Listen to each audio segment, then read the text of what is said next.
Hey guys, this is Adam Ferns. Man, I'm still not used to this intro.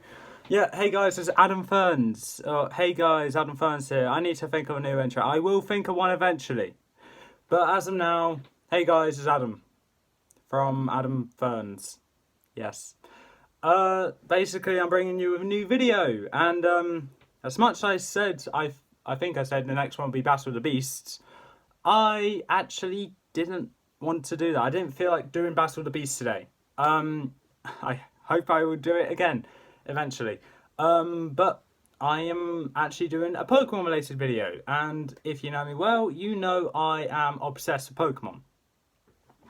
So that's why I'm doing this Pokemon video. This one is ranking my favourite Pokemon from Generation 1.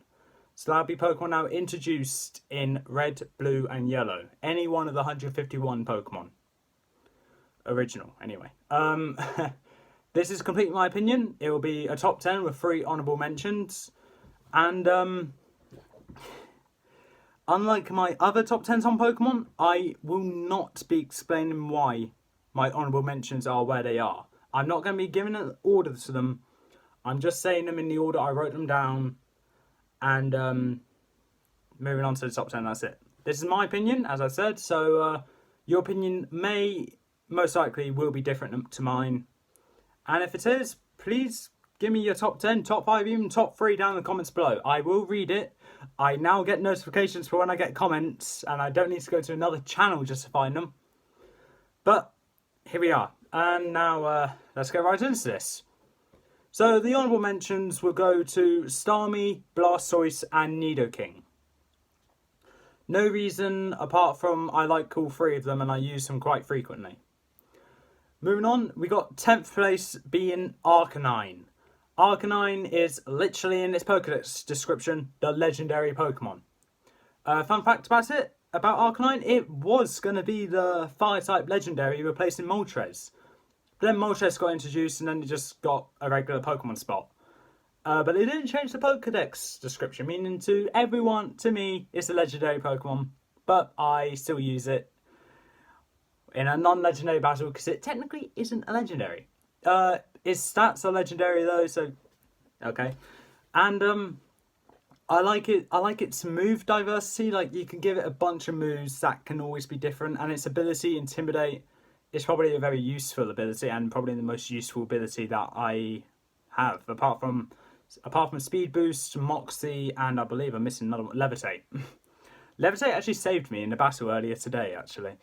It didn't save the Pokemon because I didn't take it down, but it still saved me from a one-shot. 9th place, we have probably the most adorable Pokemon on this list, and that is Eevee. I can't get enough of this Pokemon. I think I started liking it ever since Let's Go Eevee, actually. Basically, I had Let's Go Eevee instead of Pikachu because I'm actually not a big fan of Pikachu. But Eevee, I love, and I still have it in that team as well for Let's Go Eevee, along with Nidoking, Blastoise, Charizard, Venusaur, and Pidgeot. And yeah, that's it. That was my team. Pretty much a generic team, but I'm not fussing. Eevee was my favourite Pokemon. Well, Eevee was my go-to Pokemon on that team. And even though it's not my favourite on that team, it's still up there as a great Pokemon on that. And I think it actually outclasses most of its evolutions. It outclasses, to me, Umbreon and Espeon. I know I'm going to get some haters about that. Outclasses Leafeon and Glaceon. Outclasses Flareon. I'm not sure about Sylveon, because I do love that Pokemon as well. Vaporeon and Jolteon, Eevee outclasses again, so you know none of the evolutions be on this list. But Eevee is adorable. It's pretty much the second mascot of Pokemon, and I'm glad it is, because honestly, why was Pikachu there? Eevee is cuter than Pikachu in my opinion. And I think that's the only cute Pokemon that's on this list. They're just gorgeous Pokemon or badass Pokemon left. 8th place, we have Mewtwo. And Mewtwo was, and probably still is to some, people, the strongest legendary of our time. In the movie, it destroys a science lab and it's the strongest Pokemon / Pokemon trainer. I'm not sure what else it did. Its stats are amazing. Its moveset is very diverse. Not as diverse as Mew, I have you know. But if you ask me, Mewtwo is the more awesome one. Its shiny isn't amazing, anything to be proud of. Neither is its Megas. But I'll say it's just around there as a alright Pokemon. Not the best legendary, but still a good one regardless. And that is all I can say about Mewtwo. Just great. It's just legendary, which it literally is this time. 7th place is Gyarados, the Pokemon which has the most rage in it. And what can I say about the Gyarados? It starts off as one of the weakest Pokemon, going on to one of the strongest. I wouldn't say I used Gyarados a lot. I can say I got I got beaten by Gyarados a few times, and one of them was especially frustrating because I had an electric type out, 4 times super effective against Gyarados, and it uses Ice Fang and freezes me until my electric type faints. That was infuriating. Gyarados, again, its ability is Intimidate, which is pretty useful, especially against physical attackers. And I just like its design, really. Like, I'm a big fan of serpent-like Pokemon. Hence why Superior, Seviper, Gyarados to an extent, Milotic, they're all high on my favourites list. But Gyarados, this is the first it's going to get. I don't use it very often. And when I do, it does great. Not amazing, but great. But there are 6 other Pokemon which I would prefer to use over Gyarados any day. 6th place is Dragonite. Now, I reckon Lucas was probably expecting this to be a bit higher because I keep whooping him in Pokemon battles with Dragonite. But, no. Dragonite's design, in my opinion, isn't great. If it's stuck with the Dragonair-like design, when it evolves, so a bigger serpent-like Pokemon, or maybe something that's more serpent-like than dragon, then, yeah, it would have been higher. But its design is the main reason why it's down here. Its stats are really good. It, unfortunately, can't take a hit, a 4-time super effective hit anyway. And its moveset is quite diverse, but not amazingly diverse. It's just like, it's mainly a physical attacker, so it's like the default dragon move, Dragon Claw, along with default flying move, probably being Fly.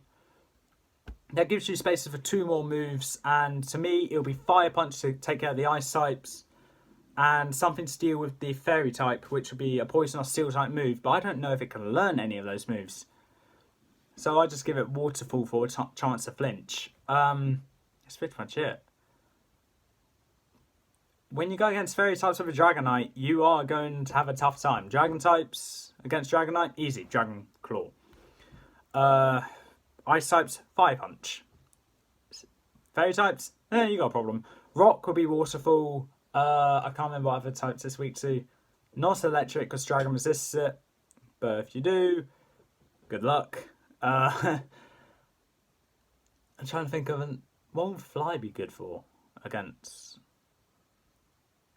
I mean, it'd be good against grass types and bug types, but honestly, who'll be stupid enough to send a grass or bug type out against a Dragonite? You're gonna ask for trouble if you do that. But that's pretty much it, really.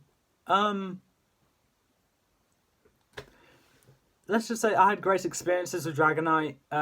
Some were a bit one-sided, especially in the battles. But that's pretty much all I can say about it. I haven't really used it anywhere else, and I don't use it when I play through Kanto, because A, I rarely play through Kanto, B, it's hard to get, so I normally use it in post-game against other people, which isn't really how I like to grow an attachment to Pokemon. These next 5 I'm able to get during a playthrough in a game, and I go bonds with them. 5th place is Ninetales. And Ninetales, I need to say, it's majestic in the Alolan form and the Cantonian form.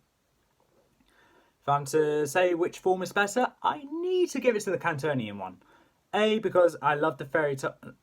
I love the fire type more than the fairy and ice type. I love its ability in it with the Kanto form anyway, being Drought, which is really handy actually, especially when you have to take care of those water types, being with Solar Beam. Yeah, Solar Beam. And then give it Flamethrower for boosted fire type attack, and two more moves. Honestly, I give it Sunny Day just in case the Drought wears off, and I think Dark Pulse, but I probably will change that. Its moveset isn't amazingly diverse, unlike Arcanine, Dragonite, Gyarados, Mewtwo. But it is... I think its design is the main reason why it's this high, along with its ability, and the great experience it's had of it, especially being on Fire-type teams. I could just send out first as a sacrifice to get the Sunny Day up, then swap into another Fire-type, which has a more variety in its moveset, and can use that Sunny Day to its advantage till it wears off. Apart from that, that's pretty much why Ninetales is here. 4th place, Gengar. Now, I think it's pretty obvious that this Pokemon had to be on this list. We get into the more iconic Pokemon now. And Gengar is the iconic ghost type, I guess. It was one of few ghost types actually introduced in this region. And it still remains to be one of the best. If I'm correct, it got beaten out by Chandelure, and that's it. Hold on, I need to check actually. Yeah, it did. It got beaten out by Chandelure. Very badly, actually. Very badly, may I add, it got beaten out by Chandelure. That was on my ranking of all the Pokemon, of my top 10 Pokemon. It got very badly beaten by Chandelure. But its design I find to be quite cool. Its appearances in the anime, I would say, is more like the cheeky Pokemon. I don't really remember an episode it was in, apart from the battle against Morty and Fantina. And of course, I know it was in the Alola League with Acerola using it. I can't remember it being anywhere else though, because I know Ash had a Haunter. But its brief appearances to me aren't really memorable in the anime. But the uses, every time I used it, I love it. Its Mega is amazing. And it was actually, apart from Lucario, the first Mega I've ever used. And that was through an X and Y playthrough when I didn't really want to use Lucario. And it was amazing. It was the Pokemon that saved me from so many battles. And it was the first one to get me to level... Well, it was the first one in X and Y to get to level 100. It beating Greninja. That's saying something. What else can I say about this thing? Its moveset is incredibly diverse.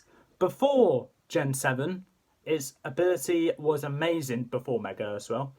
But then it kind of got a nerf, which I didn't really want, because instead of being immune to ground types, which it was weak to, it's no longer. Which is honestly kind of infuriating, because now you just need to be careful of all ground types. So they're just going like, you got a ground type? Let's send out Gengar. Screw your mind. That's seriously really annoying. And probably why I don't use it very often anymore. But I do use it as much as I can. Just not as often as I used to. 3rd place, we have Alakazam. And this is another, these last 3 are iconic Pokemon. Alakazam, to me, is the least iconic of these Pokemon. I use it just as much as Gengar. Its Mega is amazing. Its design is already cool as well, even though it's just Abra grown up with 2 spoons. Its type is Psychic. Moveset is very diverse, and it was very overpowered in Gen 1. Because Dark type Synthesis, Bug was useless, and Ghost was also weak to Psychic. So, oops. But, I think the reason why it's here is because I use it a lot, I had great experiences with it, and it was my go-to Pokemon in my Ultra Sun playthrough. One of my Ultra Sun playthroughs, anyway. Where I had Wishy-Washy, Incineroar. You know what, I actually can't remember the other Pokemon. Wishy-Washy, Incineroar, Alakazam, obviously. And 3 other Pokemon which I can't remember because they're not important. I believe one might be Komodo? I don't know, let's check. It won't be in here, but I'm just going to see if I use any of these. Well, Lycanroc and Toucannon, yeah, I know I use those. And I think it was Lycanroc, Toucannon and Komodo. I actually don't know. But Alakazam being 3rd place, not bad. It was a very useful Pokemon in that playthrough. And it later became my Mega. That was way after the game though, so not really important, but kind of is. So, yes. Before the Team Rainbow Rocket thing, though, I did go out of my way to get the Mega Ring. I think you can get it anyway. And along with its Mega Stone, just so I can use it for the Team Rainbow Rocket stuff. Because I really wanted to use Mega Alakazam before the entire post-game ends. Moving on to number 2, the most iconic Pokemon on this list, Charizard. Honestly, I think you expected this one to be here. And then you'd see. Well done. Charizard has always been in the number 2 spot. It was always going to be in the number 2 spot. Alakazam was actually going to be number 1, but it got beaten out by Charizard and another Pokemon. Charizard was always going to be number 2 because it was really useful in a Pokemon Y Nuzlocke I did. Demon the Charizard did amazing. It survived a lot of really close calls, especially a Rock Slide, and lasted on 1 HP. You're not supposed to do that. How do you survive that? I'm honestly surprised it survived. I thought it was going to die there, but it didn't. I am surprised. Well done, Charizard. You really are useful. It was my Mega in that playthrough as well after Acero died. Lucario anyway, if you didn't watch that. And, what else can I say about it? Just design, iconic, amazing, moveset, diverse, weaknesses, terrible. But, the amount of times I've used this Pokemon. I used it in a playthrough of Leaf Green. I believe I chose it for my Pokemon Y Nuzlocke. I picked up after the game in Sword and Shield, but not really much use for it. And every other game I had a chance to use it, I did. Apart from when I chose Fennekin in X and Y, because I did choose Fennekin a couple of times. But not that time for the Nuzlocke. But unless I have a fire type of that team, I don't use it. No, what? Unless I have a fire type on that team, I do use it. There we are, that's better. The use is had with it though. The amount of times I used it and the amount of times it actually works in my favour outweighs the number of times it didn't really work in my favour. My biggest opponent out of all people I go against, and it's probably Reese's Lucario.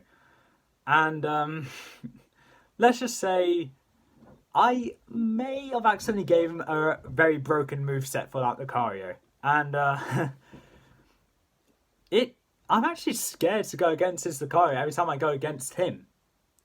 Because it has a moveset where it can counter pretty much most of the types. If you have a Pokemon with lots of resistances like Steel, it will have Aura Sphere. If you have a Pokemon which is immune to fighting, it will have Shadow Ball. So if you're a Ghost type, it has Shadow Ball. If you're a Dragon type, but also Fire, you are resistant to Flash Cannon, but it has Dragon Pulse. If you're Fire Flying, Aura Sphere, yes. Flash Cannon, yes. Dragon Pulse and Shadow Ball, you are not. All the Pokemon that I mention on this list, that Lucario can beat. And I'm honestly kicking myself every day because I gave Reese such a broken moveset for such a great Pokemon. And I'm paying for it now, but I'm currently got him in a little bit of a cross end where he actually can't attack me. There is a way in which he can win, but it relies on his other Pokemon as well. And it'll be a group effort. He will lose some Pokemon, but it'll be a sacrifice he needs to be willing to make. Quoting Lord Farquaad from Shrek. But, Charizard, it's a great Pokemon. Unfortunately, not number 1. It was always going to be number 2. Demon and Charizard, amazing. Other Charizards I had are amazing. I have a shiny Charizard given to me by Reese. That is a story I won it in a battle, basically. That we had a 6-on-6 battle. Winner would get a Pokemon of their choice. Because he didn't really have any Pokemon that interested me, he showed me he had a shiny Charizard. Other Pokemon weren't really interesting because I either had it or didn't care about. So my prize would be a shiny Charizard. His prize was my Arceus. Not the one you gave me, Lucas, but the one I won from Brandon. With a promo pass. So, I didn't want to lose. And of course he uses Mega Lucario. But I used the number 1 Pokemon. It didn't actually beat it. But, Charizard did though, because it survived a Dragon Pulse. Because it was Charizard Y. Mega Charizard Y, meaning boosted, Sunny Day, and Flamethrower incinerated that Lucario. So I won a shiny Charizard from him. The next Pokemon, the last Pokemon I must say, I did use in that battle. And I'm sure some of you know already, because I can't get enough of this Pokemon at the moment, is Lapras. Lapras is the most gorgeous Pokemon on this list. It's type Water. Yes, I see why. Ice, I don't really see why. I hate the Ice type, so yeah, obviously I don't see why. But I think it makes kind of sense. It's available in so many games. X and Y. Pyro, Leaf Green, obviously. Red, Blue, and Yellow. I believe you can get it in... Can you get it in Black 2 and White 2? I'm not sure. I think I did. If I didn't, I must be hallucinating. But I know you can get it in quite a few games. Sun and Moon, Ultra Sun, Ultra Moon. What was it? Sword and Shield. There we are. That's what they are. Let's go Eevee. Let's go Pikachu. You get Lapras in a lot of games. It was not the most useful Pokemon on my Pokemon Y Nuzlocke, but damn, it was my favourite. Lapras was going to be number 3, but I wrote this down before the Y Nuzlocke. But Lapras' design I like. Its moveset is very diverse. Its ability, Water Absorb, isn't really great, but it's good either way. And other moves, what other experience had with it? It's a Pokemon that could take a hit and dish not a strong one, but quite a good one back. Unfortunately, if you go against a Mega Lucario, one Aura Sphere will kill it. And Lapras being named after someone very special to me in the Pokemon Y Nuzlocke, I was very cautious about losing. I did not want to lose that Pokemon. So I didn't really use it a lot. But it was in the final team when I went to the league, and it was one of the survivors. What else can I say about it? I did use it, don't get me wrong. But I was so scared about using it because I didn't want to lose it. The times that I did use it before the league, it almost got beaten. But luckily, it didn't get beaten. It survived and finished off the Pokemon. It was the one that took down that Roserade, I believe, that killed P.T. Barnum, the Greninja. And if not, it was Demon, the Charizard. But I know it's one of them. But what can I say about this? It's a great Pokemon. It's a gorgeous Pokemon, and it's number 1 simply because of experience had of it and the fact that it reminds me so much of that special person to me. Probably won't be in the future, but that's not really any of your business. So I don't want to sound so close to a perfect video. Not sound rude, but it's in my personal life, so that's all I'm going to say. And that is the end of this ranking. So that's all for this time. If you like what you heard, leave a like, leave a comment, don't forget to subscribe. Please leave your top 10, top 5, or even top 3 down in the comments below. I will read them. And here comes another one. There we are. And I'll see you in the next video, which should be Battle of the Beast. If not, it's ranking my Gen 2 Pokemon. And I'll see you next time.